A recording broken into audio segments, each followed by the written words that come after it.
Outpress que estuve leyendo, perdón que voy a... Perdón, me olvidé de poner a grabar, por eso quería avisar que si escucharon un sonido raro les apareció un cartelito porque acabo de poner a grabar. Y aclaro para quienes se tengan que ir antes, no tengan conexión o quienes se hayan anotado y no pudieron estar, al final de ese link les va a llegar un catálogo con el link de esta grabación y todas las grabaciones de las ponencias y talleres. Así que bueno, perdón por la interrupción. No, no, no, está bien, tranqui.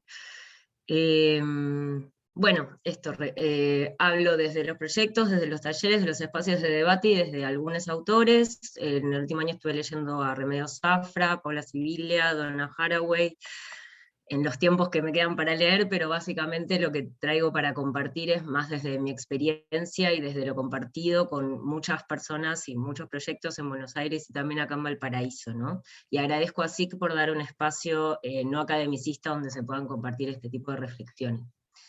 Entonces, para empezar, lo primero por lo que me estoy preguntando es por lo que sería el emprendedurismo romántico, que estamos en un contexto de crisis laboral importante, que la pandemia vino a poner a hacer más visible, pero que en realidad venía de antes, donde ahora todos podemos ser emprendedores frente a que no encontramos trabajo.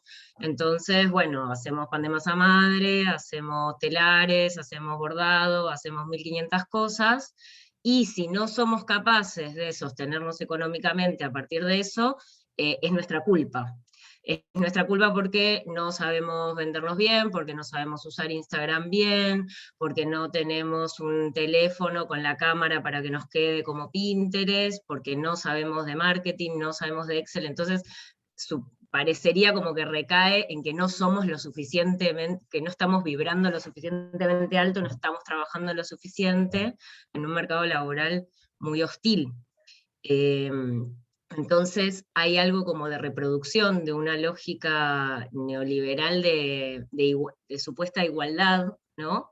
Donde todos en principio podemos emprender, nadie nos dice que no, pero en general atrás de esta igualdad los emprendimientos que efectivamente funcionen son capaces de sostener, o tienen atrás ya sea sadres millonarios o un recurso, un capital inicial importante, o un camino de hiperproductividad y meritocracia, que nada tiene que ver con la salud mental, ¿no? Esto de sangre, sudor y lágrimas, como un paradigma del esfuerzo que no nos está haciendo demasiado sentido, e incluso para las personas que sí les hace sentido o sí lo logran, sigue sosteniéndose un abandono del Estado, ¿no? Como un abandono que no es el Estado no se da cuenta, sino que el Estado está siendo un agente activo de precarización en las distintas legislaciones que genera.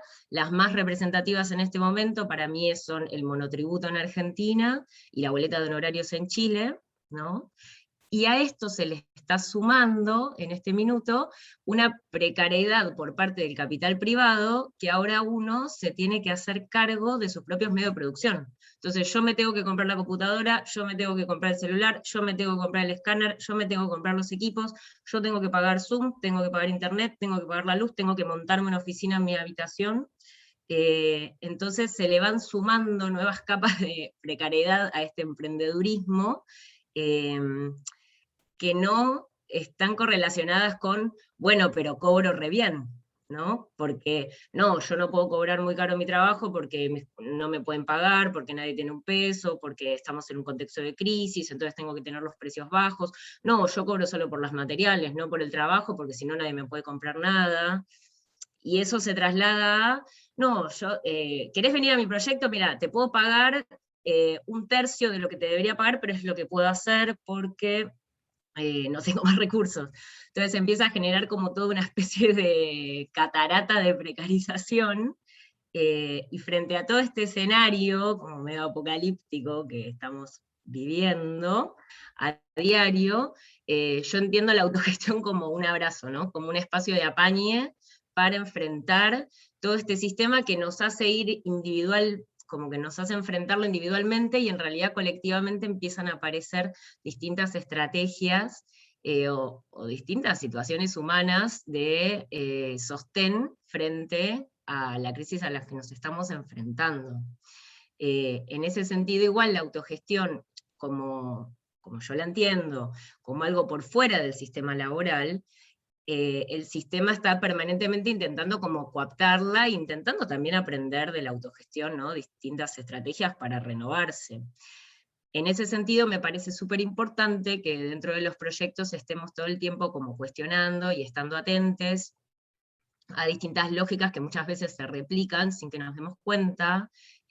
Por ejemplo, esto, paso a que todo mi ecosistema son compradores y vendedores, ¿no? Estoy todo el tiempo comprando y vendiendo a mi entorno. O sea, una mercantilización cotidiana.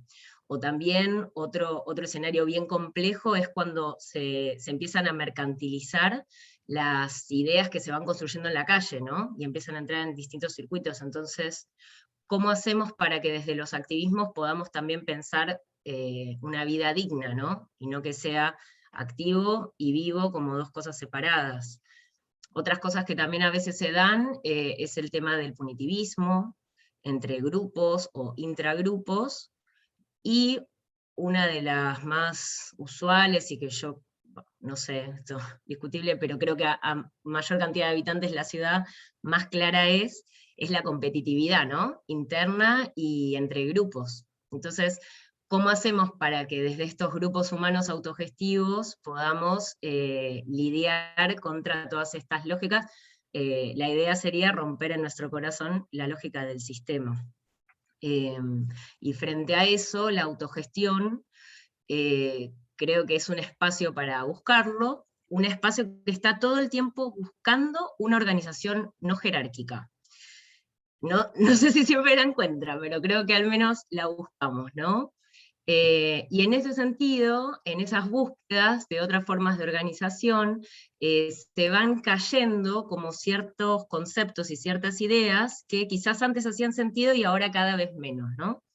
La primera es producción, creación y comunicación, ¿no? Que tenemos estas tres áreas que tengas 1, 2, 20 personas en un proyecto, las tenés que cubrir.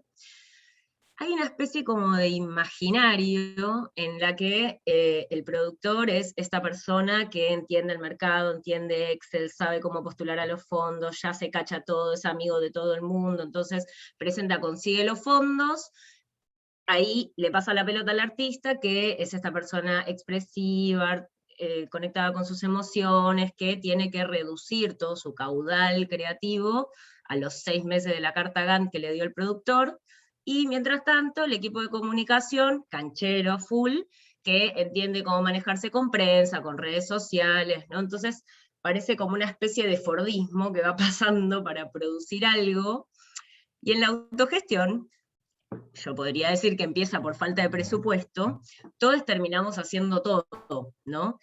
Y eso, claro, no, mirá, el baterista sabe hacer flyers, no, mirá, el asistente de dirección tiene cámara y se maneja con las fotos, entonces, no, y tal, se maneja con Excel, entonces nos puede ayudar con esta otra cosa. Y ahí empieza como a aparecer recurso, donde no había presupuesto, empieza a aparecer recurso, y si invertimos la lógica, y en vez de decir, necesitamos esto, decimos, ya, somos un grupo humano que sabemos hacer todas estas cosas. Ahí lo que se tiene para decir, se abre infinito, porque la creación se abre infinito, quizás ya no es una obra de danza, quizás es una obra que se expresa en danza, se expresan fotos, se expresa en audiovisual. La producción se complejiza, hace falta que postulemos a este fondo, que vayamos a este teatro, o quizás, miren, yo tengo un amigo que tiene un espacio en tal lugar, que lo están montando, podríamos ir ahí, hacer un trueque, ¿no? Y lo mismo en la comunicación, ¿cómo se comunica un proyecto? Bueno, mirá, yo tengo, como que se empieza a abrir, y ahí se empiezan a generar obras mucho más incatalogables, y además lo que tiene como de bello este proceso, es que las personas que forman parte de los proyectos dejan de ser roles o funciones, sino que son personas con sus diversas inquietudes y que pueden desarrollar sus diversas inquietudes dentro de un mismo proyecto. Y eso es bastante liberador en un contexto que está permanentemente etiquetándonos y poniéndonos en lo que somos o lo que no somos, ¿no? Entonces, la segunda como gama de conceptos que creo se empiezan a caer,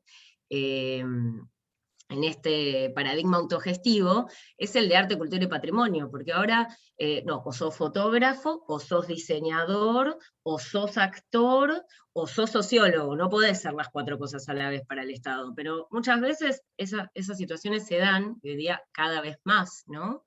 Entonces, no solo intraarte, sino también entre qué es arte, qué es cultura, qué es patrimonio, es una discusión como medio infinita, pero porque en realidad ya no está haciendo mucho sentido, y es el Estado y las instituciones las que siguen promoviendo estas diferencias, fundamentalmente en la política estatal y en la gestión de los recursos. O sea, o vas a la escuela técnica, o vas a la escuela normal, o vas a la escuela artística.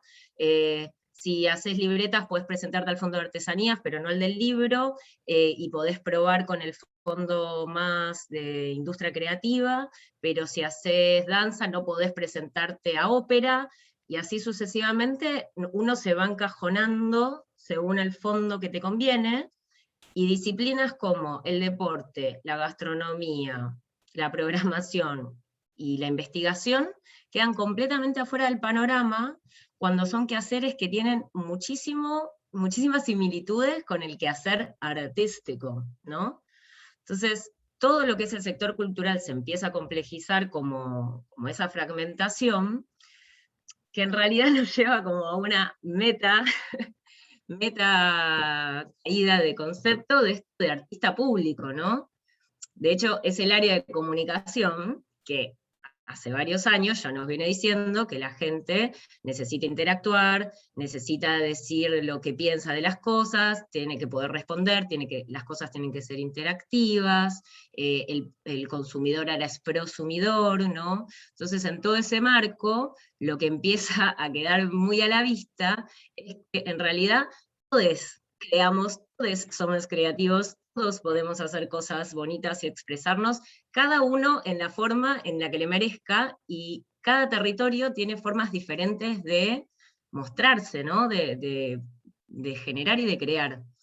En ese sentido, sería bastante relevante que la institucionalidad deje de promover la concursabilidad como única forma de financiamiento y empiece a darle a los territorios lo que los territorios le pidan, ya sea formación, ya sea infraestructura, ya sea directamente traspaso de recursos y que las comunidades lo gestionen, ¿no? Como es decir, promover el desarrollo cultural en general, no esta idea de tenemos que llevar el arte a este territorio que no tiene cultura. Eso es una idea colonial que tenemos que desenraizar lo más pronto posible, ¿no? Eh, y me quedé ahí. Entonces, frente a esto, eh, ah, frente a esto, claro, lo veo muy difícil que pase, o sea, suena muy hermoso y me encantaría que eso sucediera, pero es muy difícil que pase, porque si nos remontamos a Platón, Platón en su República, en su Ciudad Perfecta, deja fuera a los poetas, porque los poetas eran un peligro para la sociedad, porque cuestionaban a la normalidad. Entonces, o sos poeta o sos ciudadano, no, en la institucionalidad civilizatoria occidental no entra, ¿no? Las dos cosas a la vez. Y aunque creo que sería muy bonito que los artistas y todos podamos como recobrar esta politicidad, yo creo que hoy día este carácter bien disruptivo de cuestionar al sistema lo están llevando las otredades, ¿no? Las corporalidades negras, las corporalidades migrantes, las corporalidades originarias y disidentes, son las que están todo el tiempo recordándonos con su cuerpo, con su historia, con su imagen, con su discurso, que el sistema occidental capitalista es uno y que hay otras formas posibles, ¿no? Y frente a eso el sistema, como sistema pseudocientífico que le gusta hacer, ¿qué hace? Intenta cooptar, intenta excluir o intenta desaparecer. Y esto por la razón o por la fuerza. En las prácticas institucionales culturales o en las prácticas autogestivas culturales, esta cooptación muchas veces se da, y es un tema complejo igual, como en la generación de contenidos. genera un contenido políticamente correcto que trata esta problemática, pero en el mismo circuito de producción y distribución y circulación hegemónico, donde las personas que siguen teniendo propiedad de los recursos y decisión sobre la distribución de los recursos, siguen siendo corporalidades blancas, heteronormadas, patriarcales, nacionales. Entonces, los discursos pasan a quedar como contenidos dentro de una trama que se mantiene igual. La pregunta es qué pasa si se empiezan a cambiar esos roles de poder y se empiezan a habitar por disidencias, por otredades.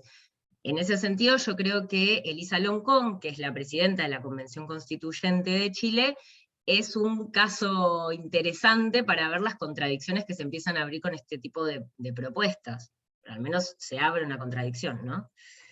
Se abre un camino.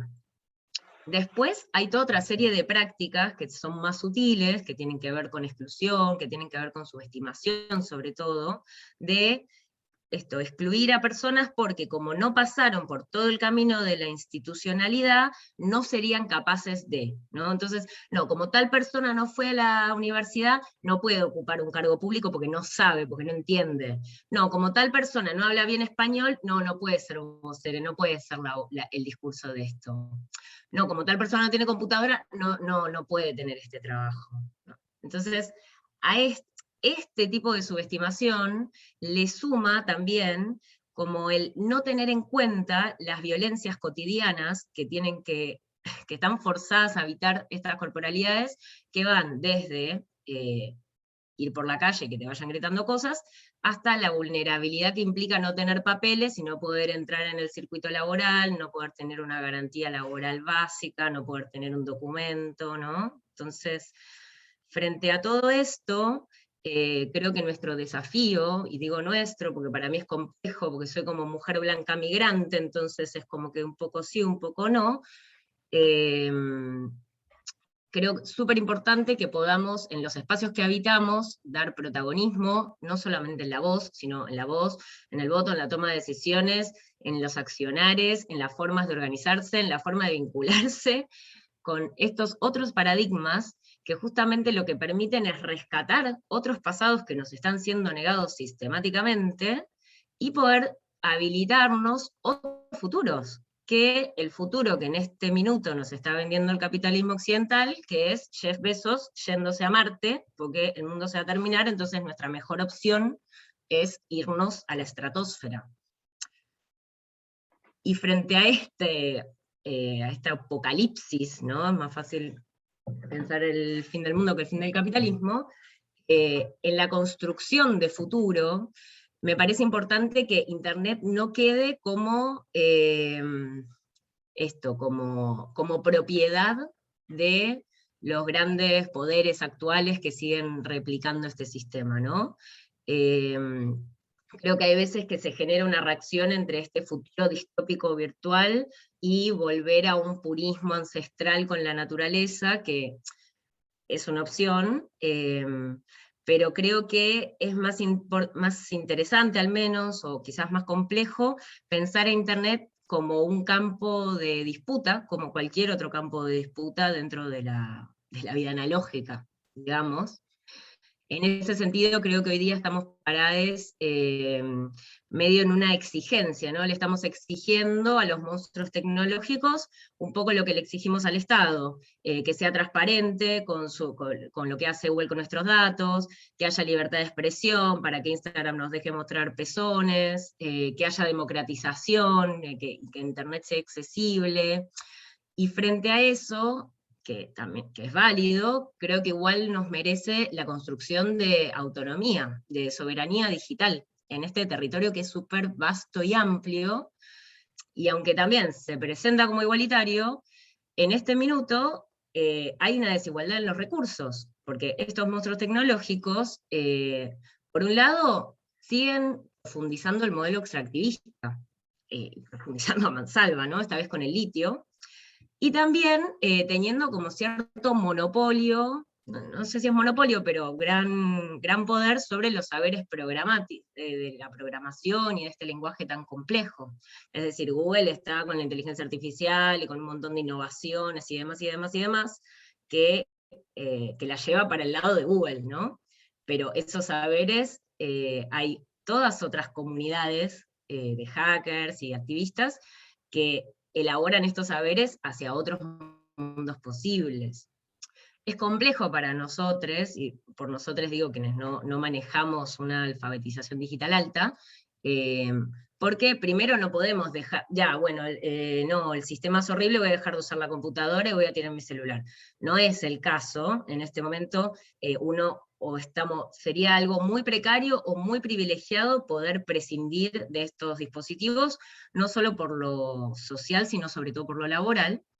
Y en segundo lugar, es complejo dejar de usar Google, dejar de usar Instagram, dejar de usar YouTube, ¿no? Como hay, también por temas laborales muchas veces, es complejo. Entonces, y las alternativas, aunque lo hemos intentado y lo intentamos, y todos tenemos ahí el Telegram con todos los que nos fuimos sumando en el último tiempo, terminamos usando WhatsApp por los stickers. Sí tenemos que poner en valor, y bueno, ojalá pudiéramos poner en valor y estar como más conectados con estas comunidades activistas que en efecto sí logran habitar softwares alternativos y plataformas alternativas. En general, sus saberes en programación, en general son o programadores o gamers, ¿no? Como que tienen recursos para poder habitarlas. Y de ahí que nos queda a nosotros, a nosotros, la propuesta o el desafío de o aprender programación, o aprender a dialogar con estas comunidades para ver si podemos generar otras plataformas, ¿no? No como WhatsApp pero de otro color, sino otras plataformas para ver si podemos hacer de Internet efectivamente un lugar de encuentro y un lugar comunitario, como sus creadores en una primera instancia lo pensaron. Y en este sentido, pensar que la lógica que sostiene Internet, la inteligencia que sostiene Internet, es binaria, es racional, es lógica, es sí, no, pero esa inteligencia, si la combinamos con las otras inteligencias que nos trae el arte, la gastronomía, la cultura, la naturaleza, la espiritualidad, quizás ahí Internet y la tecnología que tanto nos viene abriéndonos la cabeza, puede justamente abrir mundo y no cerrarlo, ¿ya? Y bueno, entonces, para ir terminando, me gustaría pensar que cambiando la mirada, o sea, nos venden un mundo de escasez y cambiando la mirada parecería como que tenemos mucho a nuestro alrededor, como que hay abundancia. El tema es cambiar cómo consumimos, nuestra lógica de consumo, y poder pararnos desde lo que tenemos hacia lo que necesitamos o deseamos, pero cuidando al otro y cuidando al entorno, ¿no? Y no me quiero ir en el plan utopía hippie, pero ver cómo podemos hacer para, para aprender otros ritmos, para aprender a relacionarnos como con los ciclos de vida, y sobre todo para aprender a relacionarnos entre nosotros, no desde el miedo, sino ir hacia la empatía. Y digo todo esto porque yo creo que la autogestión es un espacio, los proyectos autogestivos son espacios para poner estas miradas en práctica. No digo que sea fácil, de hecho me parece bastante complicado, es bastante complejo habitar espacios autogestivos, sostenerlos en el tiempo, pero creo que hay mucho aprendizaje y realmente nos deseo que seamos capaces de construir espacios que no, ay sí, hagamos esto, y se cae por el agotamiento y la frustración de lo complejo que es sostenerlo, sino que podamos ir aprendiendo de nosotros, con otros, y sostener en el tiempo proyectos para que en vez de que sean como una llama, puedan volverse brasa y darnos calorcito, cocinamos, tocamos juntos la guitarra en la fogata, ¿no? Y transformarnos. Pero bueno, eso sería de mi parte, muchas gracias. Muchas gracias, Juli. La verdad que nos dejaste con muchas cuestiones para pensar. La verdad que son muy buenos esos aportes y muy buenos estos cuestionamientos y preguntas que nos podemos empezar a hacer. Muchas gracias. Si queda alguna duda o alguna consulta, escríbanla en el chat, que cuando terminamos las hacemos todas juntas.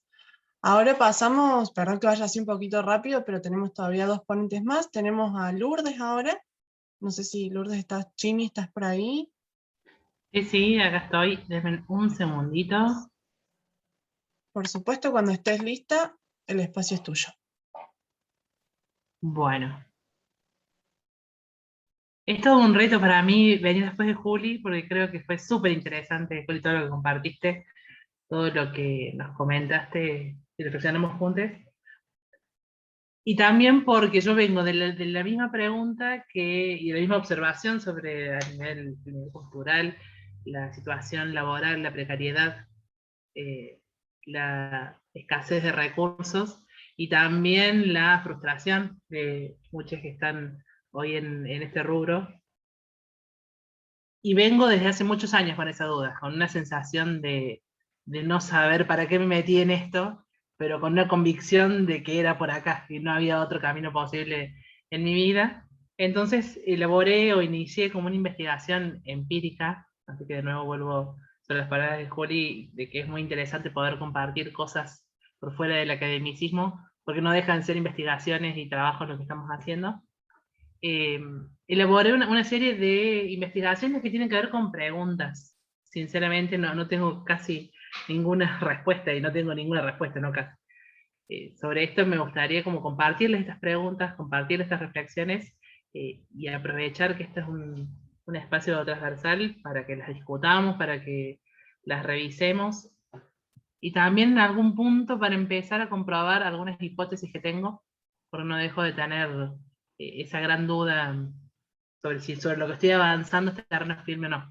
Para ponerlos en contexto, hace un ratito, hace unos minutos, hicimos un taller dentro de este congreso, en donde trabajamos la idea del artista gestor y lo llevamos un poco más a un artista, etcétera, que se pudiera ocupar de varias cosas. Ahí vuelvo también sobre la idea de la autogestión, y tratamos de recuperar algunas herramientas para trabajar ese ser artista y generar proyectos que se sostengan en el tiempo. Denme un segundín que comparto pantalla, ustedes díganme cuando lo vean. Ahí se ve perfecto. Bueno, entonces esta ponencia es un poco la explicación al taller que algunos estuvieron, sobre de dónde nace el deseo y la necesidad de organizar un poco algunas dudas y pensamientos del quehacer cultural y artístico. Y para mí todo nace desde el origen, por eso este nombre medio en fantasía de mamá quiere ser artista, que es como un poco poner en chiste el origen de todo, que es un deseo primigenio, que es, bueno, algún día, en algún momento decidimos o quisimos o nos dimos cuenta de que había un interés personal en desarrollarse en esta área, generalmente asumo entre niñas o adolescentes. Y bueno, ¿y después qué? Después, ¿qué sucede después de ese primer paso que damos? Entonces me apoyo en este mamá quiero ser artista, en este chiste que a mí me pareció genial, que es de Marx, que es, hijo, tengo hipo, dame un susto, voy a estudiar artes escénicas, la madre cae desmayada, y me causó muchísima gracia cuando lo vi. Además yo estudié artes escénicas, nadie murió en ese momento cuando lo anuncié, pero las dudas empezaron como a resonar de, bueno, ¿y ahora qué? ¿Y qué vas a hacer? Y hay que ir a verte. Todo un montón de organizaciones que se dieron a raíz de esa decisión, que hubiesen sido otras, si hubiese dicho, no sé, voy a estudiar contabilidad, quizás las preguntas hubiesen sido menores. Y esto se dio, que se convirtió en un meme, como todo lo que circula en internet. Entonces la gente iba modificando, voy a estudiar artes escénicas, y ponía sus rubros: fotografía, música, bordado, bla, bla, bla, tejido, y así. Y todas era como el chiste de esta madre desmayada diciendo a mi hijo, mi hija, mi hija va a ser determinada cosa, porque en realidad, más allá del chiste, lo que, como dice el psicoanálisis, que todo chiste tiene algo de verdad, lo que sucede es, hay toda una desconfianza cuando un adolescente decide entrar en este mundo o iniciar ese camino, que es la siguiente: ¿y de qué se vas a vivir? Después, uno a lo largo, mientras más se va metiendo en el rubro y en las actividades, en la producción y en la creación, le va encontrando algunas respuestas o algunas posibles respuestas, pero la verdad es que me encuentro años después de haber iniciado quizás alguna carrera artística, con colegas o con conocidos que se lo siguen preguntando. Y esto sucede sobre todo en quienes, por una cuestión de privilegio, no han podido o no hemos podido acceder a un trabajo que esté remunerado de acuerdo a los intereses. Entonces tenemos trabajos paralelos. Realizamos alguna actividad artística o cultural y mientras tanto trabajamos de, no sé, inserte aquí cualquier trabajo precarizado, o no, pero que estamos ahí lidiando con diferentes áreas de nuestra vida. Por un lado, la actividad creativa, por otro lado, el trabajo más o menos eh, estandarizado, y después otras cosas de la vida, maternizar, sostener una casa, etc. Entonces, ¿y de qué vas a vivir? Siempre me generó un ruido porque se contrapone a la idea de no se puede vivir del arte. Son como dos grandes frases que circulan cuando uno comienza con este camino. Es, primero, ¿de qué te vas a sostener económicamente? Y por otro lado, del mismo espacio artístico te dicen, no podés vivir del arte. Se sobreentiende que uno tiene que tener una remuneración económica o material por lo que va a hacer. Y ahí estamos, y ahí hay quienes nos quedamos en un término medio sin poder decidir. Yo creo, y esto lo vuelvo autobiográfico ahora, que yo no supe cómo decidirme, me quedé en el medio, como diciendo, bueno, no sé cuál es el siguiente paso a estas dos preguntas, ¿de qué se puede vivir y si se puede vivir del arte? Y dije, bueno, si no voy a avanzar, si no encuentro un camino hacia dónde ir, me quedo en esas disyuntivas, como en esa bifurcación de los caminos en donde no sé cómo decidir y hago de eso un acto creativo. Y ahí es donde también estoy recopilando, descubro que desde hace años yo le voy mandando selfies a mis amigos de mi trabajo, siempre con la peor cara, ¿no? Nada me favorece en esta foto. Pasé de call center, trabajé de niñera, trabajé cuidando personas enfermas, estuve vendiendo cosas, trabajé en el zoológico dándole de comer a los hormigueros. O sea, no me quedan espacios para recorrer porque siempre estaba ahí, como diciendo, bueno, ya en algún momento voy a salir de esta situación y me voy a dedicar enteramente a la creación, hasta que entendí, quizás a partir de seguir pensando y seguir investigando, algo que Juli mencionaba, que es como la romantización del artista creador, que puede estar sentado en su casa sintiendo el fluir de la creación, que se contrapone muchísimo a lo que es la vida en sociedad, donde suceden disputas y luchas de poderes constantemente que te ponen en otro estado, que tenés poco de energía para andar esperando la musa inspiradora, romántica, platoniana. Y se empiezan a generar en esas disputas, es decir, me dedico a lo que me gusta, ¿de qué trabajo? Estas son preguntas, para ponerlo como en un hilo biográfico y en una línea histórica, que empiezan a aparecer, no en los estudiantes, porque no todos pasamos por escuelas de formación, pero sí empiezan a aparecer en los primeros pasos. Yo, investigando en jóvenes que están comenzando sus carreras artísticas en las escuelas de la ciudad de Córdoba, en Argentina, todos tenían esta misma pregunta. Es, por un lado, lo que uno disfruta de la actividad creativa, el saber cultural, las creaciones colectivas, y el trabajo individual, sumamente lleno de restricciones, sacrificado, mal remunerado, precarizado, como si no hubiese todavía un punto medio en donde avanzar. Entonces, generacionalmente seguimos heredando este problema que viene, entiendo yo, es pluricausal, pero viene sobre todo de una cuestión y el lugar de las políticas públicas que a nivel local, digo, ciudad, provincia, país. Entonces sigue siendo un problema que no se resuelve. Yo hace tantos años que salí de la escuela de formación y siguen recibiéndose y egresándose jóvenes con la misma situación. Para contar de nuevo un poco más, una parte de mi formación era la formación docente. Entonces nos formábamos para dar clases, entendiendo que era la puerta de entrada a un trabajo. Porque listo, ya tenés resuelto una parte que es el trabajo dentro de la educación. Y sin embargo, en este afán de que ese fuera el único espacio en donde un joven podía egresarse de una carrera artística y podía dedicarse a eso, se empezaron a abrir diferentes escuelas de formación docente. No sé, habría una, habría la otra, se saturó el mercado, no hay horas. Entonces hay un montón de jóvenes con títulos para dar clases sin la posibilidad de entrar a escuelas o entrar a espacios educativos porque ya están tomados. Y seguimos, o se sigue reproduciendo la lógica de no saber qué hacer con esta decisión que uno toma, que nace desde el deseo y que rápidamente se convierte en una piedra en el zapato para quienes no tienen la posibilidad o el privilegio de saber qué hacer con esto.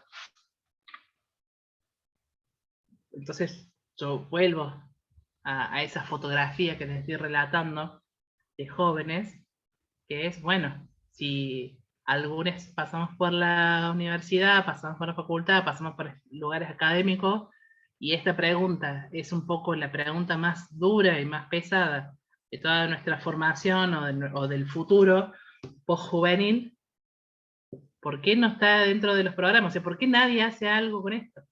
Es mi gran pregunta, insisto, yo todo les comparto como una investigación personal, y ahí con esta pregunta me remonté a los programas educativos de las facultades de arte o las escuelas de arte locales, donde tampoco se piensa en la gestión o en la producción.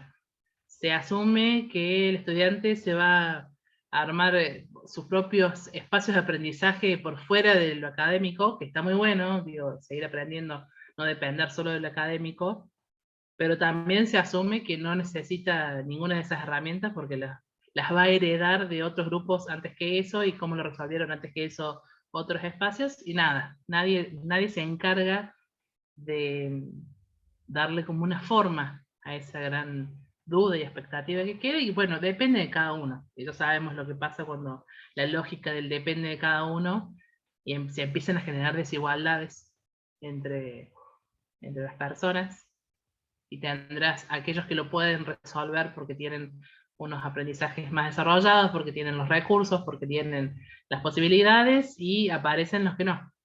Entonces, en esta foto les hago como un recorte de que nos encontramos con personas formadas en la creación y también amantes de la creación y del arte, en igualdad de condiciones con personas que tienen, además de ese deseo, los recursos materiales, técnicos, administrativos, económicos, todo lo que se les ocurre. Es una competencia desigual, y sobre todo lo que está generando en las nuevas generaciones a partir de la pandemia, como una observación, es simplemente la frustración y el abandono total.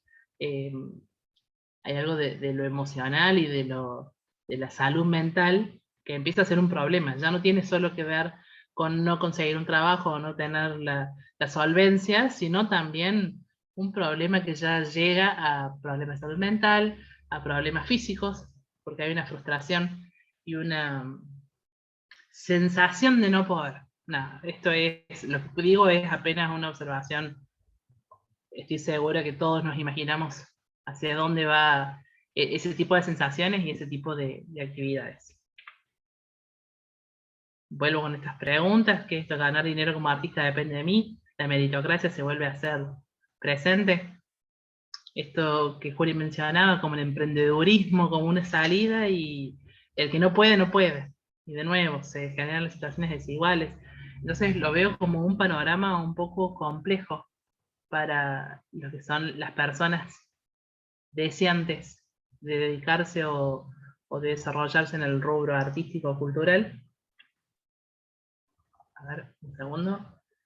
Pero también, en medio de mi investigación, que viene sucediendo, no sé, más o menos desde el 2014, 2013, que ni siquiera es una investigación, hoy le pongo ese nombre, pero era básicamente mi vida y compartirla con otros, sentados agarrándonos las peras, tratando de descifrar este misterio, porque estábamos totalmente atravesados por esta situación.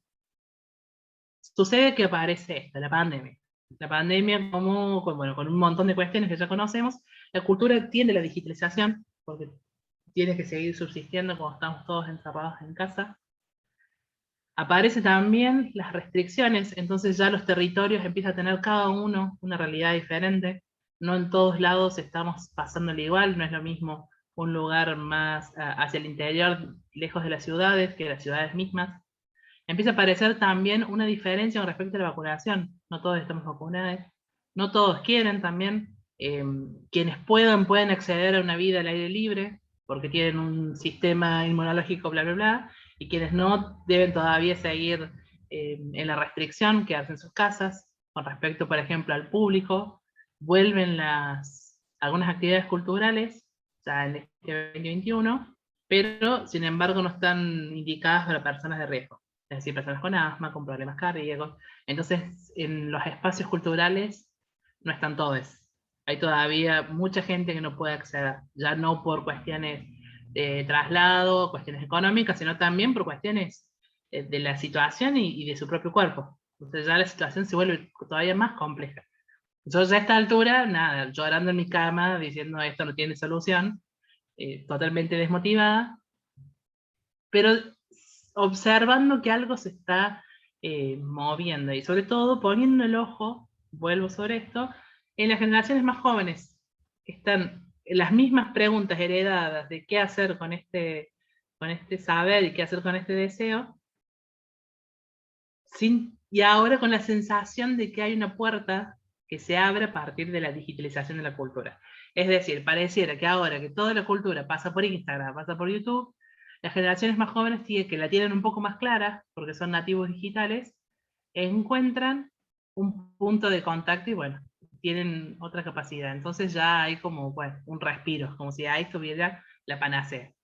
Sé subir un par de fotos, sé hacer un par de posteos, sé hacer algo de esto, listo, estamos salvados.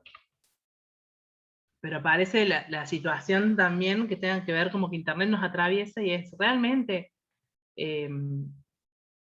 todo este conocimiento digital tiene que ver con una creación, con la creación artística, cultural, con la producción, la gestión, o es solo saber usar Internet. Porque ahí de nuevo, saber usar Internet es un privilegio. No todos tienen acceso, ni siquiera para cuestiones más sencillas como poder hacer una compra online. Quedan por fuera un montón de grupos y colectivos por fuera de eso. Entonces, si el arte solo queda a merced de Internet con esas lógicas, entonces vamos a ver a artistas haciendo estos cursos de marketing digital tipo postea a las 8 de la noche, escribí tantos caracteres, 5 emojis y te aseguramos el éxito. Y pareciera que la respuesta está ahí. Y tengo mis dudas que esté ahí. Si bien esas personas lo venden de esa manera, como que el secreto es un taller, un curso de marketing digital, entiendo y me reservo la duda de que quizás no es suficiente, que eso quizás funcione para otro tipo de proyectos, pero para el creativo artístico-cultural queda corto. Mientras tanto, existe un boom de contenido digital que toca algunas aristas de lo artístico, desde la fotografía, desde el diseño, la música, la escritura. Vemos cómo todas las experiencias o disciplinas artísticas se ponen en pos de un contenido. Entonces pareciera que con ser artista basta para saber cómo manejar un perfil de alguna red social, pero empieza también a decir, ¿se hace por una creación o lo haces porque tenés que completar un cronograma de posteos para que, no sé, te compren tal cosa? Entonces ya se empiezan a mezclar. Yo creo que el mundo digital, que para contarles también es un poco a lo que me dedico, su trabajo en marketing digital hace varios años, el mundo digital promete, pero también roba ideas de lo creativo y los pone al servicio de estas mega empresas como es Facebook, es YouTube. Y ahí hay algo que se envicia, hay algo que está enviciado. Entonces, que para un artista, un hacedor o un joven que está en proceso de desarrollarse, la respuesta o la panacea sea, hacete unas redes sociales y te va a llegar más gente y te va a ir a ver más gente a tu evento, vas a vender más vasijas de cerámica, y es un engaño. O sea, ya tenemos, además de una situación sumamente compleja, tenemos una zanahoria media dudosa que está diciendo es por acá. Y yo me dedico a dudar y a decir no sé si es por ahí. Sin embargo, hay algo de eso que es interesante. Digo, los públicos, las audiencias, algunas, no todas, quienes tienen acceso, se han acercado al consumo digital. Hay algo ahí que parece ser una oportunidad. No lo sé todavía, por eso todo es en tono de pregunta, pero parece ser una oportunidad.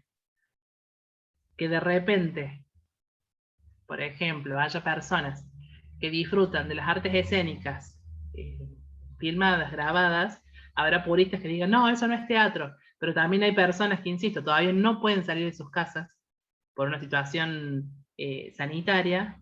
Digo, ¿qué sucede con eso? ¿En qué lugar nos ponemos? ¿Abre puertas? ¿Cierra puertas? Son decisiones políticas también que se están generando como debate en torno a la creación, que es interesante tomarla, pero vuelvo ahí a dudar, a decir, ¿qué sucede con eso? ¿Cómo lo enfrentamos?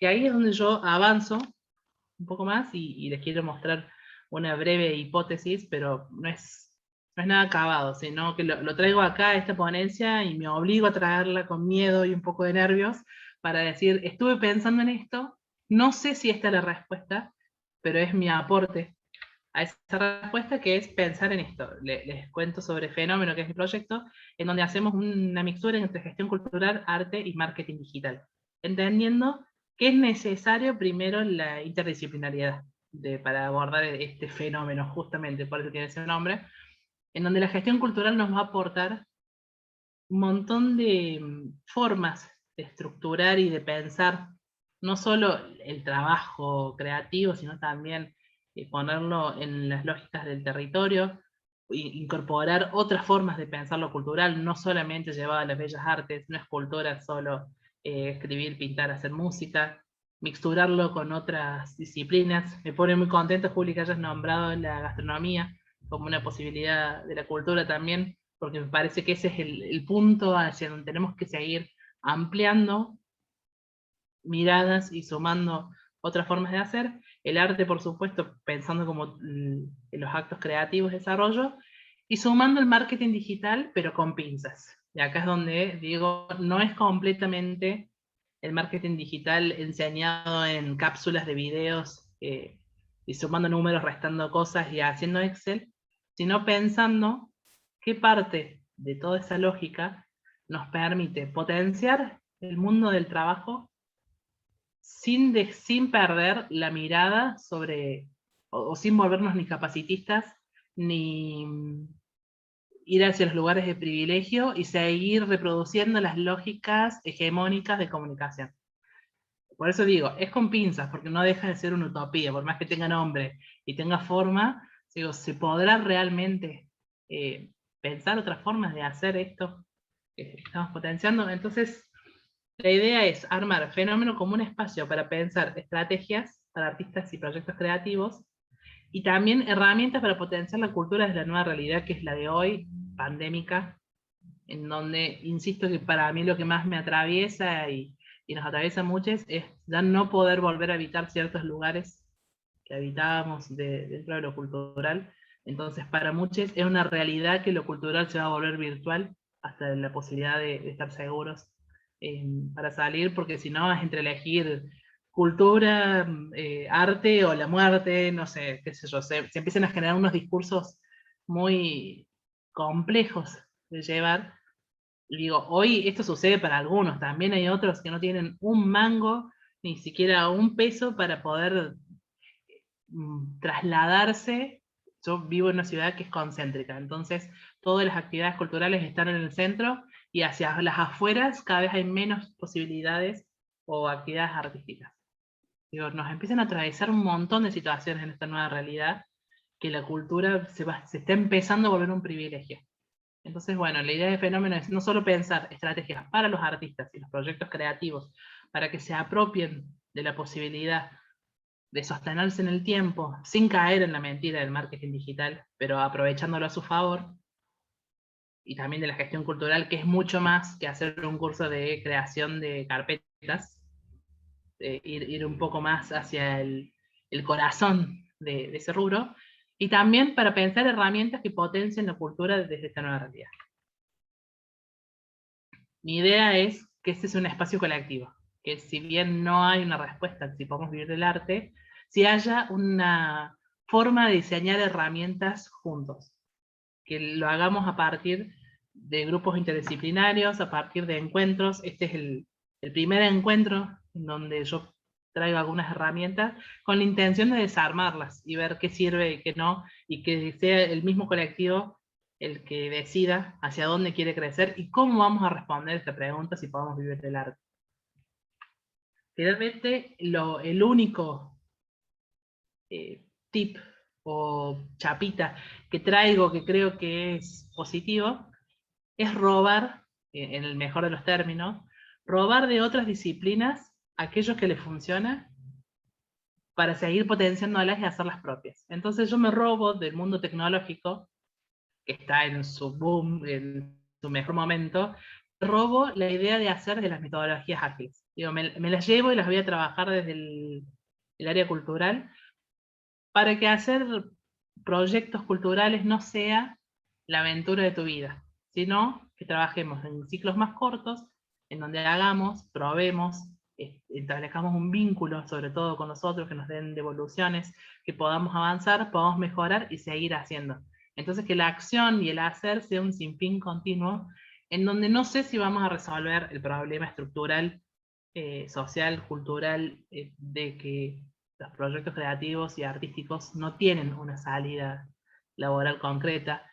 Es muy difícil el sostener de los recursos económicos, pero sin embargo hay algo del hacer que nos mantiene activos, nos mantiene vivos, y en esto creo, y cierro con esto, que es un poco también, entiendo, Juli, lo que estabas proponiendo, que es desde el hacer, el estar sosteniendo estos espacios y seguir reafirmando políticamente que estos espacios son necesarios y que es necesario seguir creando y compartiendo colectivamente acá. Así que bueno, ese es mi aporte a esta ponencia, y sobre todo a esta mesa, perdón. Muchas gracias, Chimi, muchas gracias por esta hermosa ponencia. La verdad que me quedo con esto de lo digital y de las redes, y si realmente abren o cierran puertas, eso me quedó muy marcado.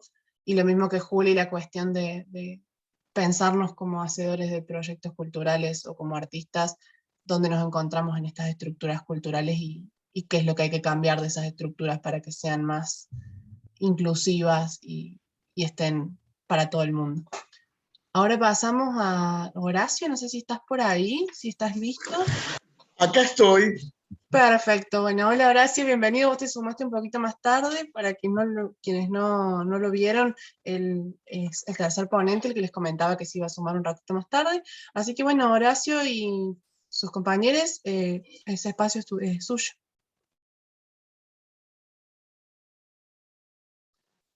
Estás muteado, Horacio. A ver. Ahora sí. Ahora sí. Bueno, este es un grupo de 4, y como buen grupo de cine tiene una cámara bastante mala para mostrar todos los que somos. A ver, Sergio Del Bianco es el señor de barba. Laura Maschio es la única señora del grupo. Y por aquí lo tengo escondido a Julio Chorazo, que es actor, él dice que no es director de teatro, pero no importa, profesor de teatro. Y yo que digo ser director de cine. A veces guionista y eso. Lo que sí somos es un grupo de gente que no acepta las cosas tal cual como te las quieren vender, sino que buscamos una identidad propia y buscamos fundamentalmente poder experimentar sobre las cosas que los demás no hacen. O sea, lo establecido para nosotros no es una regla, sino que tratamos de hacer otras cosas. Aquellas que a veces no se entienden y a nosotros nos gusta que no se entiendan, por el hecho de que se pueda pensar, cosa rara a veces en estos tiempos, pero lo que a mí particularmente me ha desvelado desde los 20 años que empecé a hacer cine, es lograr que no haya que bajar el arte al nivel de la gente, sino subir el nivel de la gente a un buen nivel de arte. Dichas estas estupideces, les cuento que el grupo este está experimentando en un taller de actuación. Los chicos nos tienen que soportar a Julio y a mí, tratando de lograr que hagan la misma obra en cine y en teatro, adaptando los lenguajes o no, mezclándolos en algunas ocasiones, y por eso es un laboratorio de experimentación del lenguaje artístico. Esos son los títulos rimbombantes de todo esto, y lo que hacemos es fundamentalmente trabajar en un laboratorio, que es ensayar y ensayar continuamente, y bueno, después llevar a las famosas tablas del teatro o al set del cine la obra, y ver cómo compartimos esos lenguajes. Por eso, a ver, Julio, todo lo que yo dije, decir todo lo contrario, a ver, para confundir más todavía. En realidad, lo que ha dicho Horacio es mentira. No. En realidad, como todos tenemos diferentes trayectorias y formación y roles, yo soy actor, pero en este proyecto estoy funcionando como director, porque por mi experiencia y porque he trabajado ya con los chicos que han sido mis alumnos. Todos tenemos objetivos, trayectorias diferentes. Cuando yo me uní a Horacio, yo le hice una propuesta a Horacio y él después me contestó con otra propuesta que es esta. Y a mí me pareció muy interesante porque plantea un desafío conceptual para todos, que es, como actor, por ejemplo, en el teatro, en definitiva y en un modo extremista, la última palabra y la forma en que se va a dar la función la tengo yo. Porque al ser en vivo, el día que yo salgo a la función, yo tengo todo el poder, que ya el director que está allá atrás, mirando lo que yo estoy haciendo en el teatro, no lo tiene. Y en el cine, la última palabra la tiene el director, porque todo lo que yo haya filmado puede ser cortado, quitado, editado, eliminado o ampliado por el director en su estudio de edición, y es lo que nos pasa muchas veces a los actores, que hemos filmado películas o una serie o una publicidad y realmente no sabemos cómo se verá, cuál será el producto final. Acá, en este proyecto que Horacio me planteó de hacer un mismo producto en teatro y en cine, acá esos poderes están trastocados, están como en negociación, y eso me parece a mí algo muy, muy interesante, sumado al hecho que yo creo que el teatro debe aprender, y yo hablo desde el teatro, debe aprender o debe buscar la manera de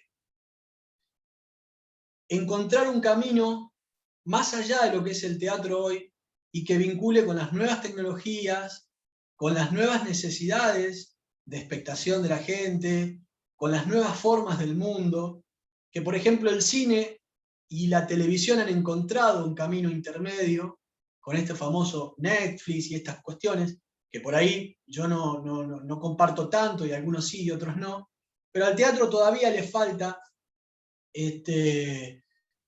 vincularse al cine de esa forma. Y este laboratorio de experimentación me parece un buen camino, que como todo laboratorio de experimentación y como todo experimento, debe servir para sacar conclusiones que luego deben ser empleadas en un producto más definido, ¿no? Y en ese camino estamos nosotros. Y nos gustaría que los chicos les cuenten un poco cómo es aguantarnos a nosotros desde el punto de vista de los actores con los cuales experimentamos. Bueno, tenemos la suerte de trabajar con muchísima libertad. Eso nos permite poder ensayar muchas veces y traer propuestas a los directores sobre cómo nos parece a nosotros que los personajes tendrían que actuar, moverse o hablar, y ellos a su vez nos dan la posibilidad de meternos también en otras cosas, como por ahí en la parte de la producción, en ver o sea, el vestuario, las paletas, inclusive en el guión.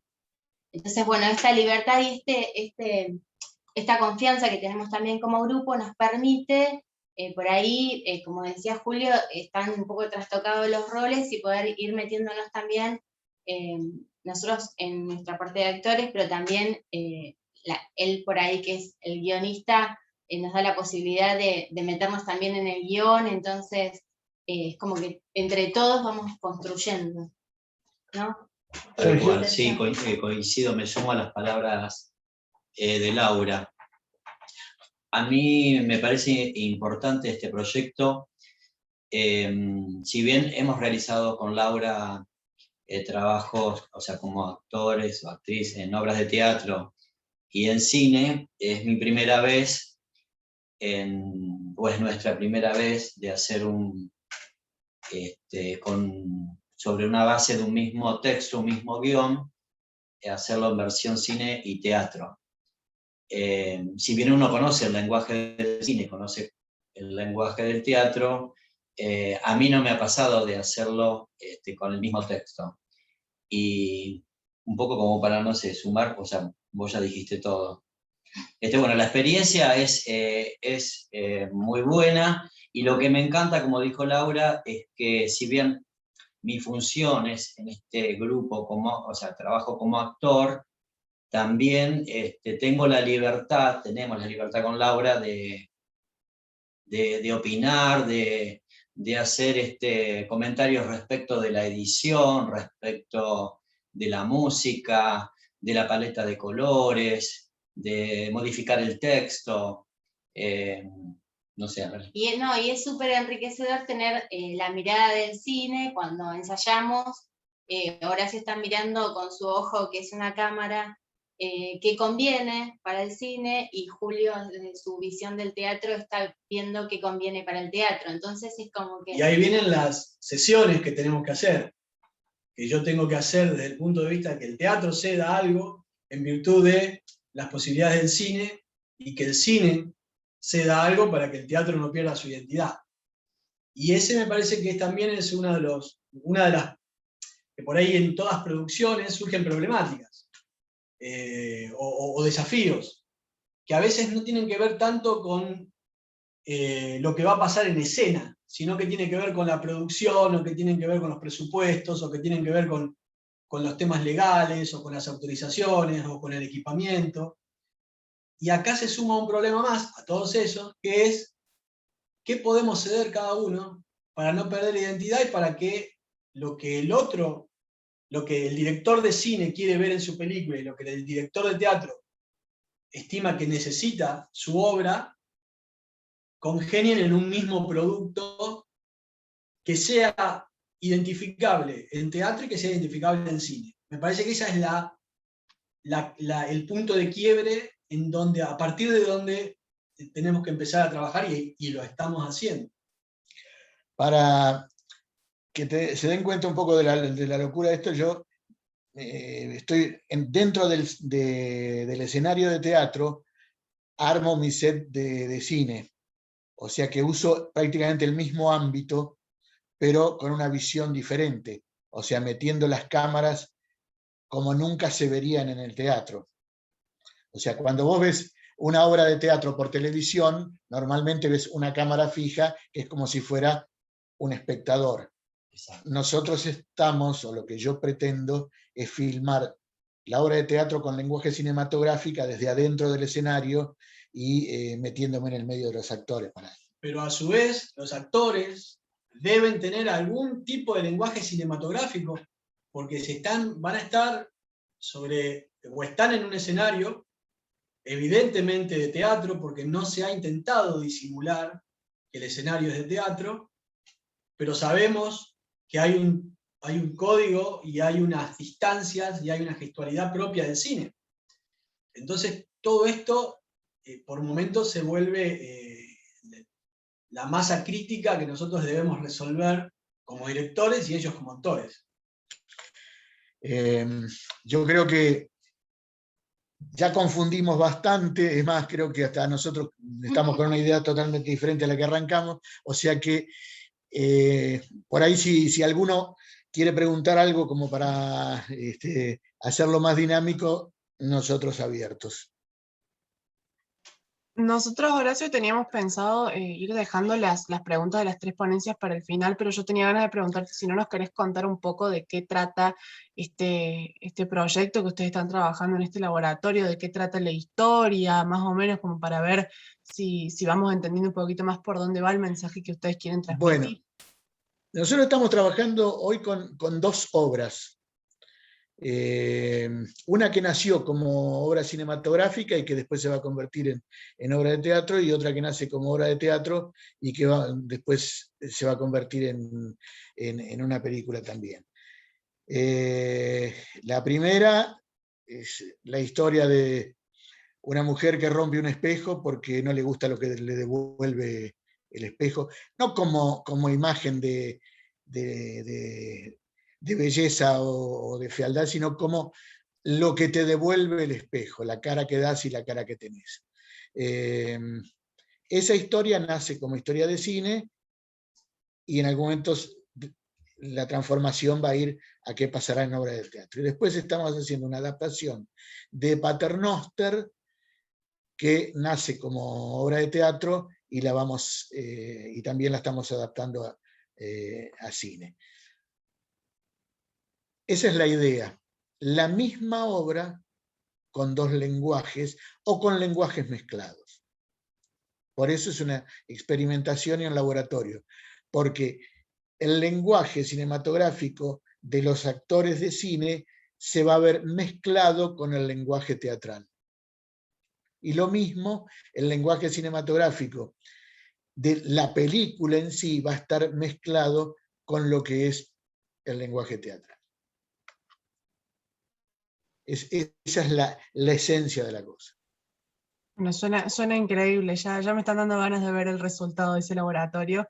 Me gustaría preguntarle a los actores que están ahí presentes qué se sintió para ellos desarrollar estos personajes, o sea, qué búsqueda han hecho en los personajes, si nos quieren contar un poco más, sin spoilear demasiado la historia, pero si nos quieren contar un poco de ustedes como actores, cómo fue la búsqueda de los personajes, qué pasó ahí. Bueno, nosotros como actores es un disfrute cada vez que nos juntamos a trabajar. Es como jugar con mucho profesionalismo, pero es jugar el personaje. Nosotros trabajamos mucho en la construcción, pensamos en la historia, en la circunstancia, en el futuro de cada personaje, y al armarlo nosotros se lo contamos a Horacio.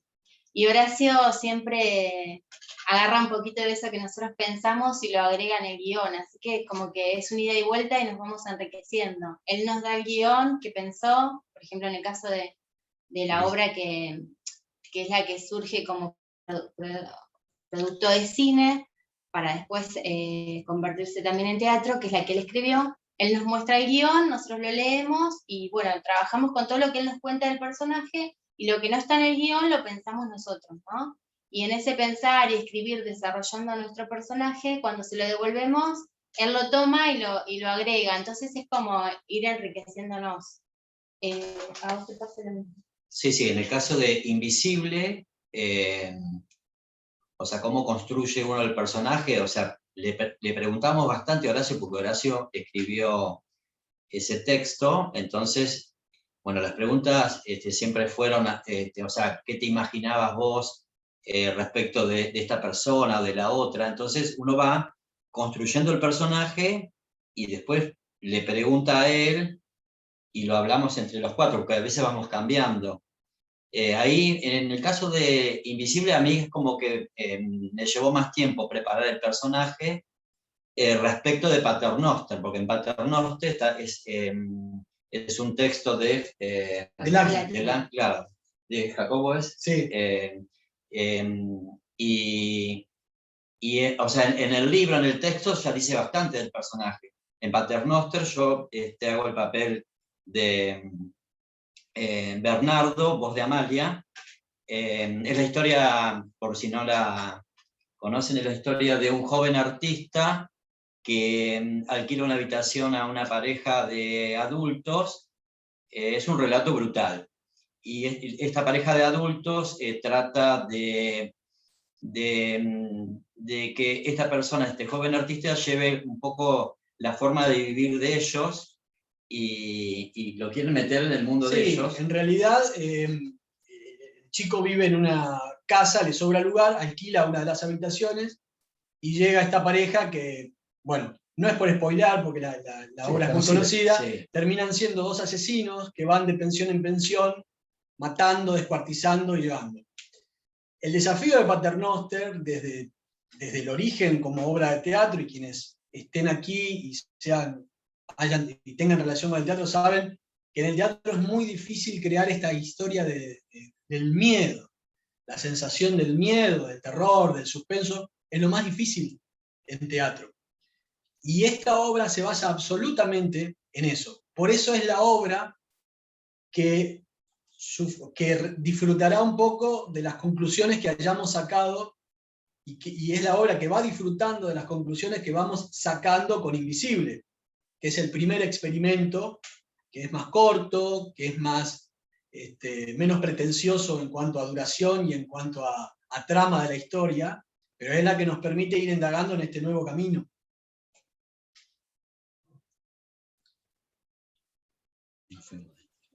Bueno, muchísimas gracias por contarnos sobre su proyecto. No sé si quieren aportar algo más o si, bueno, Juli y Lourdes están de acuerdo, podemos empezar con las preguntas sobre las 3 ponencias. No sé qué les parece. Dale, por mí está todo bien. Perfecto, entonces, si les parece, bueno, Horacio y su equipo, primero tuvimos a Juli, después tuvimos a Lourdes, que hicieron 2 ponencias, porque bueno, sé que se conectaron un poquito más tarde por cuestiones de horario, así que vamos a empezar con las preguntas hechas a ellas, y después cerramos con las preguntas que hayan quedado sobre lo que ustedes expusieron. ¿Les parece? Dale, dale, dale. Bueno, primero a Juli le habían preguntado... Rosana te pregunta, siendo argentina, ¿cómo es la legalidad para trabajar en Chile de modo autogestivo? ¿Tenés visa de trabajo o es en la informalidad para hacer proyectos en Valparaíso? Bien, es un tema complejo. En mi caso en particular, yo estoy como yo estoy regular, pero es excepcional que esté regular. En este momento Chile, bueno, ya hace unos años, está con una política racista y xenófoba bastante alta, de la que yo vengo zafando, quizás también porque la producción en el arte me enseñó a poder lidiar con postulaciones complejas, pero en este momento la legislación es muy hostil. Y yo estoy, bueno, o sea, Argentina todavía entro en un convenio, digamos, en el que estoy con visa temporaria, tengo que pedir la visa definitiva ahora, y es una posibilidad que no me la den, digamos, porque soy independiente y tengo que mostrar mis papeles, digamos. En todo caso, gran parte de mi trabajo sí es en la informalidad, porque la única formalidad posible es a través de la boleta de honorarios, que es como un símil al monotributo, solo que en vez de tener que estar pagándolo mes a mes, vos tenés que pagar un porcentaje cada vez que te pagan, digamos.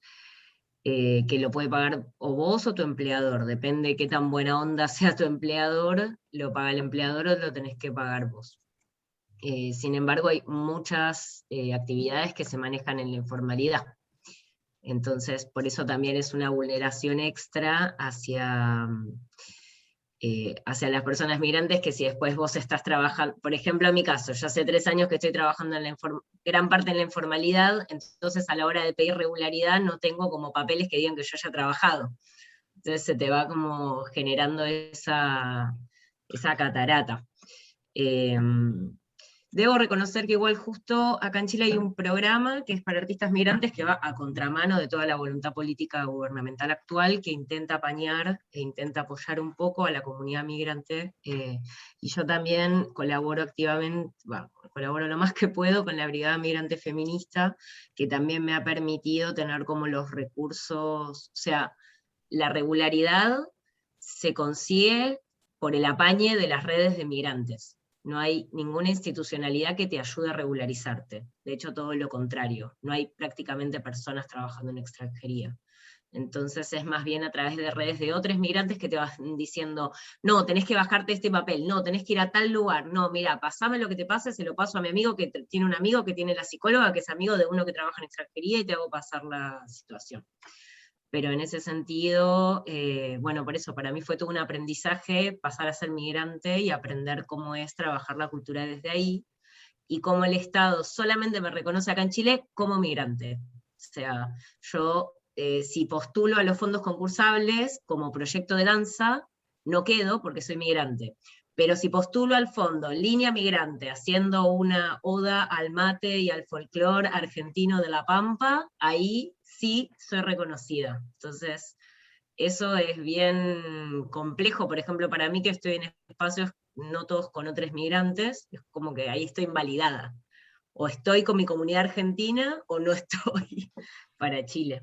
Eso es un poco mi experiencia, al menos. Qué interesante que nos cuentes que nos traigas esta otra realidad que por ahí no tenemos nosotros acá. No sé si alguien más tiene alguna pregunta que tenga ganas de hacerle a Juli, algún comentario sobre su ponencia o lo que sea, pueden abrir micrófono y preguntarlo ahora.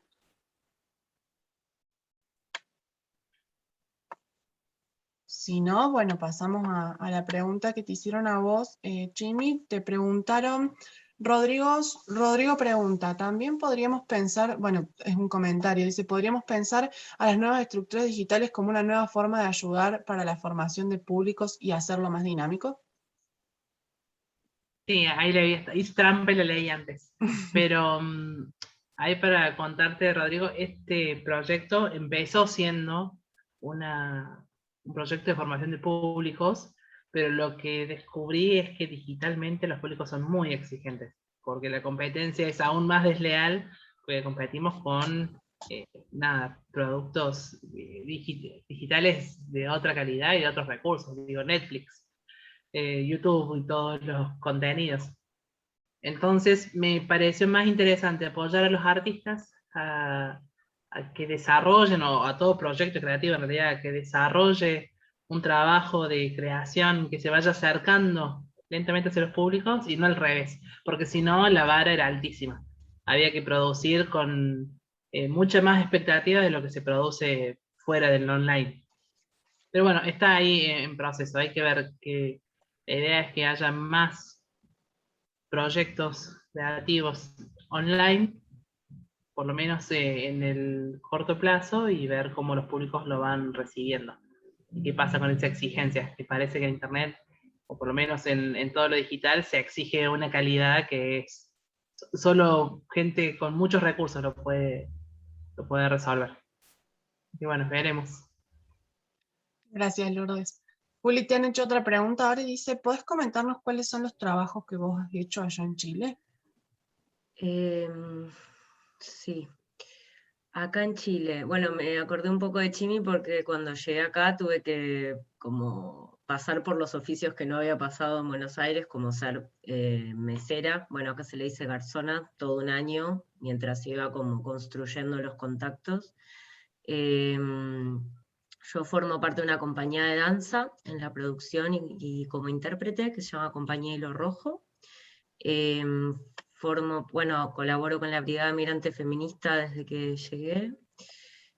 Actualmente trabajo, estoy trabajando para una productora a boleta de honorarios, que la verdad que ha sido un espacio bueno para mí, muy amable, es lo más formal que tuve, digamos.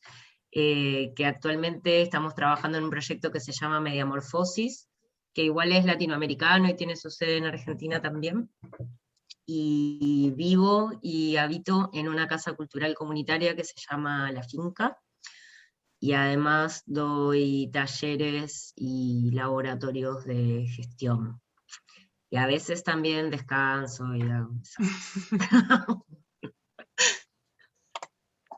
Ahí pregunta Danza, Mario qué tipo de sí. danza haces. Sí, y danza, mirá, ha sido bacán para mí. Yo en Buenos Aires venía como, bueno, yo además de estudiar ciencia política también me dedico a la danza desde chica, sobre todo moderno, contemporáneo, ballet, que es como lo hegemónico en Buenos Aires, o lo que fue hegemónico para mí. Acá en Hilo Rojo para mí es muy grato porque con esto de los recursos, ¿no? La coreógrafa y directora viene como de la escuela de Patricio Bunster, de la danza moderna y contemporánea. Uno de los chicos viene de las danzas urbanas, bien de barrio. Otra de las chicas viajó por toda Latinoamérica y hace afro y es chinchinera, que si no conocen el chinchín es como un instrumento patrimonial chileno súper interesante, que es como que te pones un bombo de batería de mochila y se toca como hacia atrás. Y la Paui viene más de la academia del ballet, digamos, y del contemporáneo también. Entonces, también ahí, la verdad que Hilo Rojo fue un proceso súper lindo porque atravesamos juntos el estallido social, la pandemia, y seguimos adelante y hemos crecido mucho, y el lenguaje fue cambiando de ser la directora coreógrafa dándonos coreografías a hoy día estar haciendo algo que combina un poco los lenguajes que cada uno trae. Y ahí se va convirtiendo, entonces. Y también la producción la vamos haciendo como en conjunto, y ahí estamos. Nada, trabajando, variedad, pero ponele que todo ese megamix. Qué lindo mix, aparte, me parece como que es súper variado y aporta muchos aspectos diferentes de la danza en general. Te preguntaban, a ver, dice, para Juli y para Chimi, es un comentario más no sé cómo formular la pregunta, dice Lucía. Dice, para Juli y Chimi también porque ambas plantearon el problema de la digitalización. Yo veo el problema de que estos aumenta la brecha social. Trabajo en un voluntariado con gente que además de no tener piso o baño, claramente no tiene celular ni mucho menos internet. Me urge la necesidad de acercar el arte al pueblo. ¿Tiene algún consejo para darme? Mira, yo lo Qué pienso modo difícil. Valparaíso. Ah, perdón, dale, No, no, dale, dale, Chimi. dale, Juli. Acá en Valparaíso hay una cultura del apañe, como se dice, apañe es como una palabra que quiere decir medio entre entre abrazar y acompañar, viene a ser apañar. Y acá en Valparaíso es un espacio que todo el tiempo se están incendiando casas. Y hay muy una cultura de hay que juntar cosas para esto, para esta persona que ni conoces, o que se arman rifas para cosas que ni conoces. Entonces lo primero que pensé sería como, bueno, hay que hacer una colecta de celulares y apelar a las redes, apelar a las redes, yo creo, apelar a los circuitos, y es un tema el de la digitalización y la brecha. Yo creo que por ahora, y creo que lo que más podemos hacer es apelar a que las personas que sí tienen recursos y que sí han podido cambiar su teléfono porque necesitaban uno mejorcito para que se les vea mejor la cámara, el otro que tienen ahí dando vueltas, se pueda donar, también por este tema del recicle tecnológico, ¿no? Lo mismo con los ordenadores, como hacer girar esos materiales para al menos poder ir dándole una herramienta intermedia, porque el Estado evidentemente no se estaría haciendo cargo. Sí, que opino lo mismo que decía Juli. Creo que ahí, más allá de ver cómo acercar el arte, lo que hace falta son como la revisión de los derechos. También el derecho a poder estar conectado, ni siquiera para lo que es artístico, sino para la educación, para un montón de situaciones. Creo que la salida es colectiva, pero también es de reclamo de derechos. Y ahí nos atraviesa a todos. O sea, no es un tema solo de lo cultural. Juli Rodrigo te pregunta, dice, desde lo comunitario, ¿cómo ayudar a crear las condiciones para que se puedan descentralizar los recursos, la cultura, la economía, la información, las oportunidades de trabajo y que llegue a todas las regiones del país? ¿Cómo provocar que haya este diálogo en las instituciones? Mira, yo a mi tercer año viviendo en Chile, por eso ya me olvidé lo que es reclamar por la garantía de un derecho. Básicamente convivimos con la vulneración de derechos cotidiana y la primera respuesta que me sale a esta pregunta, Rodrigo, es hacer una barricada hasta que algo suceda, si es que... Mira, yo creo que por eso lo máximo, por eso también pensándolo en términos realistas o como lo estoy viendo últimamente, es apelar a los espacios más descentralizados a nivel institucional, si uno decide por ese camino, es decir, los municipios, ¿no? Como empezar desde ahí. Y en realidad con participación activa, lo que pasa es que creo que hay dos caminos. Está el camino de transformar las instituciones y las estructuras desde dentro, y también está el camino de generar alternativa y decir, bueno, ¿sabes qué? A mí el Estado no me importa, yo me junto con mis vecinos y construyo por comunitario, por popular. Creo que son ambos caminos, creo que hay que ir por ambos caminos, ¿no? Desde una comunidad organizada, generar cada vez más demanda, porque en general lo que te responde la institucionalidad es demostrarme que sos capaz de gestionar recursos. Y, o sea, en Valparaíso hay 62, hubo como 150 ollas comunes el año pasado activas gestionando alimentar a toda una población frente a la crisis de la pandemia. Pero bueno, es como... Y hay algunas comunidades que deciden como generar este diálogo con la institución, y hay otras comunidades que deciden no hacerlo, y me parece que las dos son igual de válidas, como, y cada una tiene como sus costos y sus, no sé, no quiero decir costo-beneficio, pero algo así, digamos. No sé si respondí la pregunta, pero no sé si se puede responder. Bueno, pasamos hay un par de preguntas para Horacio y sus compañeros. Dice, bueno, Milena te pregunta si el proceso actoral lo han podido trabajar de formas distintas para cada lenguaje audiovisual y teatral, cómo han hecho ese trabajo para los dos formatos distintos. Me pasa que se trata de una experimentación, entonces nos valemos de los lenguajes, no es que interactuamos con ellos. Casi estamos creando un lenguaje distinto. Hay una necesidad de crear un lenguaje distinto, pero de por sí por la definición del hecho de que decimos este laboratorio. No hay, creo que no tienen ellos no tienen el límite de poder trabajar el personaje primero desde lo actoral y también para lo cinematográfico, no tienen ese límite, pero me parece que sí tienen la necesidad de encontrar un lenguaje intermedio. Porque yo creo que en el futuro, y no en el futuro, ya está pasando. Hoy estamos viendo obras de teatro por streaming. Hace unos años, aquí en Buenos Aires, bueno, allí en Buenos Aires, empezó a funcionar Teatrix. Y en algún momento eso va a tomar una complejidad que le va a exigir al actor tener un lenguaje que esté conjugado entre lo de cine y lo de teatro, porque lo de teatro va a ser demasiado y lo de cine va a ser muy poco. ¿Se entiende lo que digo? No sé si respondo a la pregunta, pero deben ellos buscar, y estamos buscando, un lenguaje compartido, intermedio, un lenguaje nuevo. Ese es el disparador de este proyecto.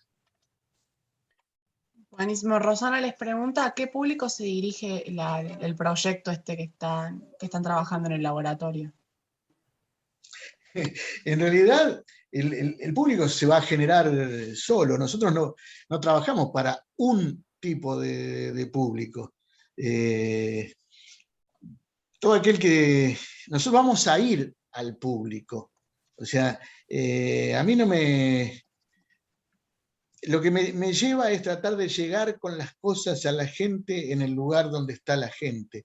Generar polos culturales donde ninguno de los directores de cine, teatro o lo que fuere que está dedicado al arte en las comunidades cercanas a donde vivimos nosotros pierda su identidad, sino que nos podamos reunir para generar espacios para que todo el mundo pueda mostrar lo suyo. Entonces, esa experimentación del lenguaje que nosotros tenemos, yo particularmente ya estoy hablando con directores de cine, con dueños de espacios culturales, pero esto sí, que no tengan nada que ver con los gobiernos que estén en el momento. O sea, a nosotros no nos interesa ni los subsidios, ni trabajar con los gobiernos, en absoluto. Queremos llegar a la gente y llevar nuestras cosas, si fuera necesario tener que ir a algún lugar donde la gente no tenga internet, iremos nosotros con las cosas. Pero no nos interesa pedirle plata a nadie. No nos interesa un poco, porque sí, lo que decía Julia ahí arriba, digo ahí arriba porque la veo ahí arriba, sería acá al costado porque está en Chile, porque en nuestro caso sería plantear una lucha más a las tantas que tenemos los proyectos.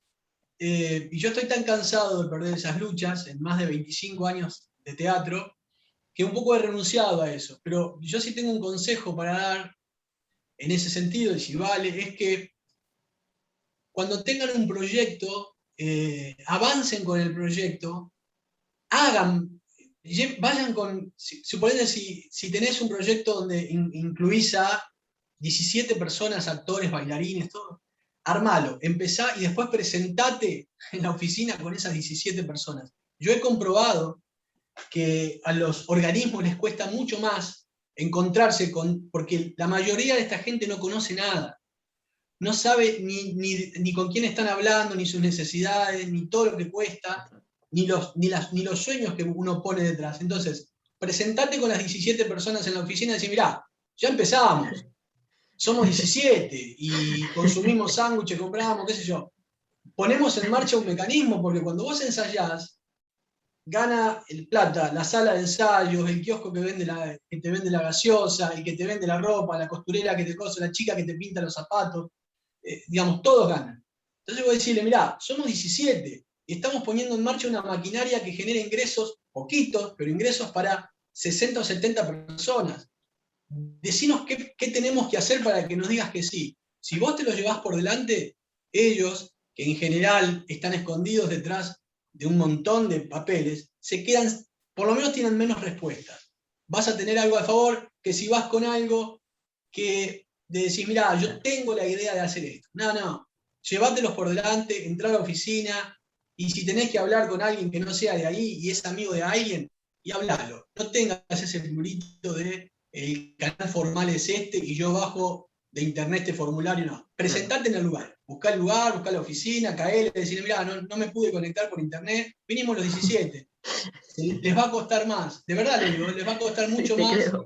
Le va a costar mucho más decirte que no. Sí. Yo conozco el caso de una gestora que se presentaba a mecenazgo y le decía, dámelo porque me lo merezco. Pero claro, pero porque las partidas están designadas. Todos los gobiernos, por más salvajes que sean, tienen que tener partidas designadas porque si no, tienen que cerrar esos puestos de trabajo. Y ese puesto de trabajo que está ahí, ese tipo, esa tipa que está ahí detrás de un escritorio, tiene que justificar su sueldo. Y lo justifica solamente a través de partidas que están asignadas. Te las tienen que dar.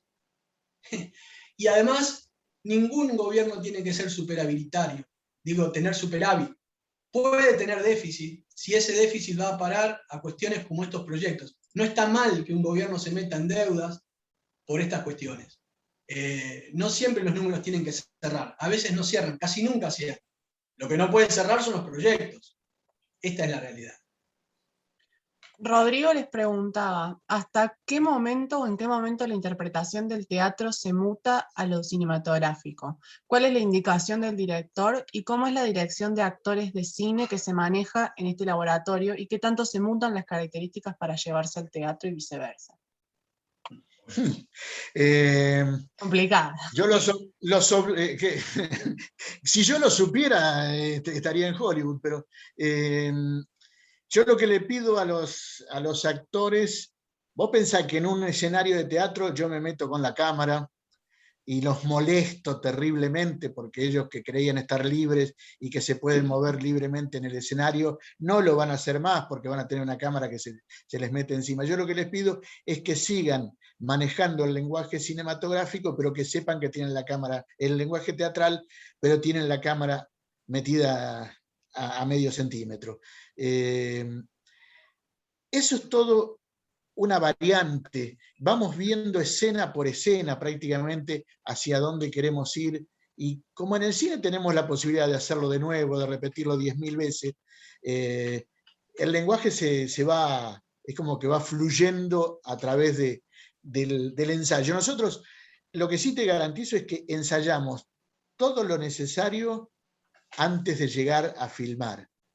O sea, estamos un tiempo enorme ensayando, porque aparte tampoco nos encontramos todos los días, cada uno tiene sus cosas para poder sobrevivir, y nos encontramos una vez por semana, 2 veces por semana, pero ese tiempo lo exprimimos al máximo y vamos buscando en ese tiempo qué es lo mejor para cada caso. Pero yo quiero que ustedes entiendan que esto es un laboratorio, entonces vamos probando y vamos generando ese lenguaje en la medida que las cosas van saliendo como queremos o como nos gustan.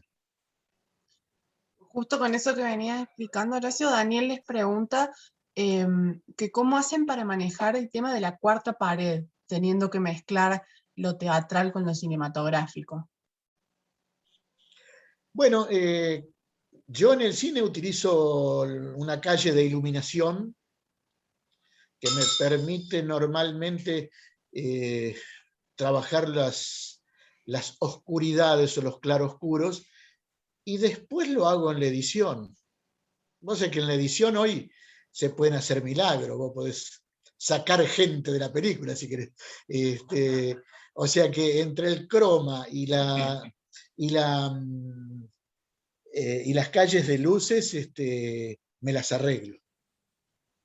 En cuanto a lo teatral, bueno, acá sí hay cuando yo hablaba al principio de que cada uno debe ceder algo, bueno, yo siempre como actor, porque así me formé, yo siempre pensé y creo, y no creo que vaya a cambiar esto porque a mí me lo enseñaron, que no hay que tener tanto miedo a esa cuarta pared. Es decir, no hay que tenerle tanto... Es decir, hay que perder más la frontalidad en favor de la cuarta pared del teatro. El teatro necesita espaldas, necesita, para ganar verdad, que es la búsqueda que yo hago en teatro. Mi búsqueda de actuación es verdad, y yo busco que ellos busquen esa verdad teatral, esa naturalidad. Y ahí necesitamos espaldas. Por eso en esa sesión tiene algo de, digamos, como de arena circense, ¿no? Hay una cosa muy redonda en el manejo del espacio. Si eso responde un poco a aquello. Bueno, no sé si alguien tiene alguna otra pregunta, alguna consulta, si alguno de los ponentes quiere decir algo más antes de cerrar.